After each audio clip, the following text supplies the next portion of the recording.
Hello students, I welcome you all to our online learning platform. आज के video lecture में हम क्या देखेंगे? तो आज के वीडियो लेक्चर में हम देखने वाले हैं work of sea waves, work of ice and work of wind. तो चलिए स्टार्ट करते हैं और देखते हैं कि sea waves, ice and wind के कारण लैंडफॉर्म वेरिएशंस देखने को कैसे मिलता है। चलिए शुरू करते हैं सी वेव से। अब देखो, समुद्र की लहरें, सी वेव्स जान रहे हो, तो सी वेव्स के कारण भी जो इरोजन और डिपोजिशन होता है उससे भी लैंडफॉर्म क्रिएट होते हैं, और जो लैंडफॉर्म क्रिएट होते हैं उन्हें हम कोस्टल लैंडफॉर्म कहते हैं। क्या कहते हैं?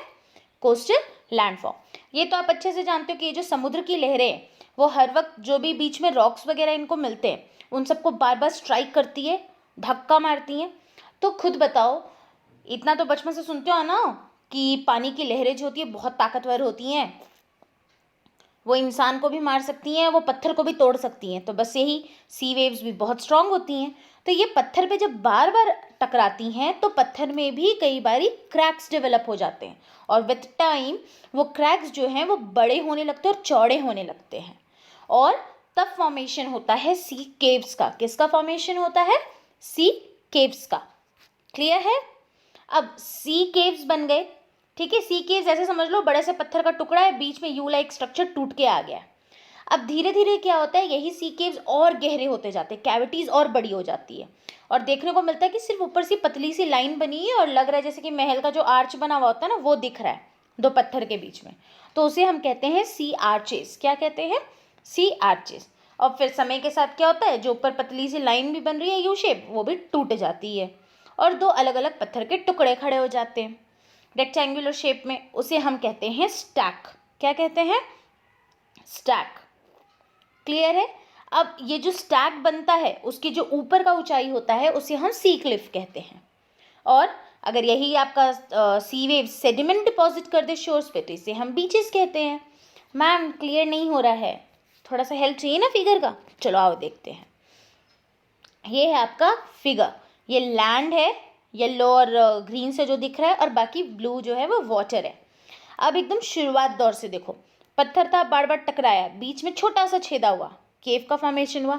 वही छेद धीरे धीरे बड़ा हो गया और ऊपर में पतली सी लाइन रह गई, तो वो बन गया आर्च।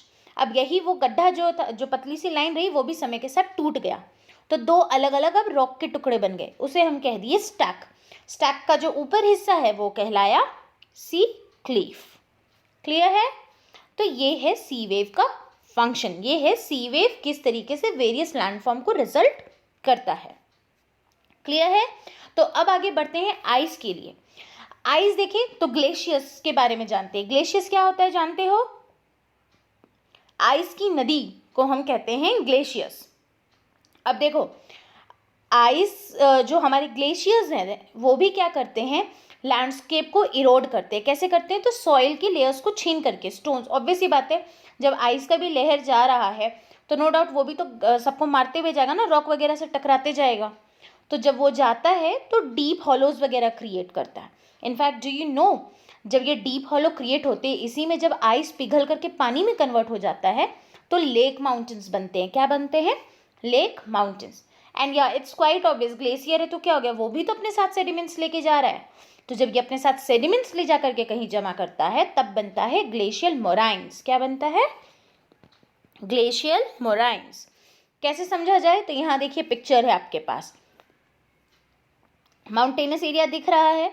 अब आइस की लहरें बह रही हैं, तो जब वो बह रही हैं तो वो कर क्या रही हैं, आइस के टुकड़े हैं भाई, वो भी तो सेडिमेंट्स वगैरह लेके जाएंगी। दिख रहा है कैसे लाइन वगैरह क्रिएट कर रही हैं।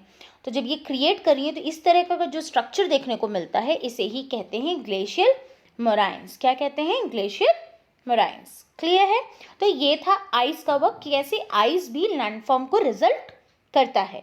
अब नेक्स्ट आते हैं हम लोग विंड के बारे में बात करते हैं।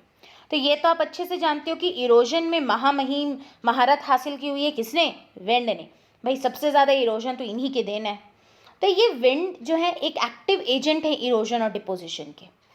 इनफैक्ट तुमको पता है, ये तो बड़ा अजीबो चीज़ कर डालते हैं। डेजर्ट एरिया में मशरूम रॉक का जो फॉर्मेशन होता है वो विंड के कारण ही होता है। अब भाई मशरूम रॉक्स क्या है?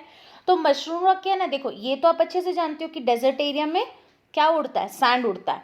तो जब वो सैंड उड़ रहा है तो वो कर क्या रहा है? सैंड उड़ के जाके एक जगह से जाके दूसरी जगह जमा हो जाता है। अब ये दूसरी जगह तो जमा हो जाता है, पर विंड के कारण क्या होता है, कई बार ऊपर वाला जो आपका कॉनिकल शेप है वो एज इट इज़ रह जाता है और नीचे का सैंड आगे की ओर उड़ के और चला जाता है।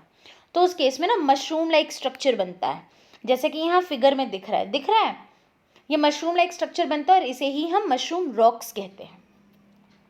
ठीक है, तो ये मशरूम रॉक हो गया। वैसे ही जब एक जगह से सैंड उड़ के दूसरी जगह जाते हैं तो कॉनिकल शेप बना रहे हैं ना, तो ये जो conical shape hill like structure बन रहा है डेजर्ट एरियाज में, इसे सैंड ड्यून्स कहते हैं। क्या कहते हैं? Sand dunes. और do you know one more thing, अगर यही सैंड पार्टिकल्स बहुत ज़्यादा फाइन और बहुत ज़्यादा हल्के हो तो विंड जो है इनको बहुत दूर तक उड़ा के ले जा सकती है, और बहुत दूर तक उड़ा के ले जाने के बाद बहुत दूर तक इसे फैला भी सकती है, जैसे कि चाइना में देखने को ये चीज़ मिलता है। और इस तरह के फॉर्मेशन को हम लॉइस कहते हैं। क्या कहते हैं? लॉइस कहते हैं। क्लियर है? तो ये था वर्क ऑफ विंड, कि किस तरीके से विंड के कारण भी लैंडफॉर्म में वेरिएशंस देखने को मिलता है। क्लियर है? तो आज के लेक्चर में बस हमें यही जानना था कि सी के कारण क्या क्या हमें लैंडफॉर्म देखने को मिलते हैं, आइस के कारण और विंड के कारण। होपफुली जितना समझाया है क्लियर हो गया है। इसी के साथ आपका ये चैप्टर ओवर हो जाता है। अब इस चैप्टर का दी एंड, नेक्स्ट वीडियो लेक्चर में हम लोग एक न्यू चैप्टर के साथ मिलेंगे। होपफुली जितना आज समझाया है आपको क्लियर हो गया है। एंड या वन मोर थिंग, क्लियर है तो जल्दी से असाइनमेंट क्वेश्चंस को सॉल्व कीजिए ताकि आपकी अंडरस्टैंडिंग और बेटर हो सके। एंड या हाउएवर अगर कोई डाउट है तो आप ऑब्वियसली कमेंट सेक्शन है ही हमारे पास, किस लिए? क्वेश्चंस के लिए। तो जस्ट कमेंट सेक्शन में मेंशन कीजिए अपने क्वेश्चन को, मैं आपके आंसर्स देने के लिए तैयार रहूँगी। So this was all about today's lecture. Thank you for listening to me. And या अगर ऐसे ही एजुकेशनल वीडियोस चाहिए ताकि आपकी पढ़ाई कंटिन्यू रहे और आपका नॉलेज बढ़ सके, तो make sure stay tuned to us.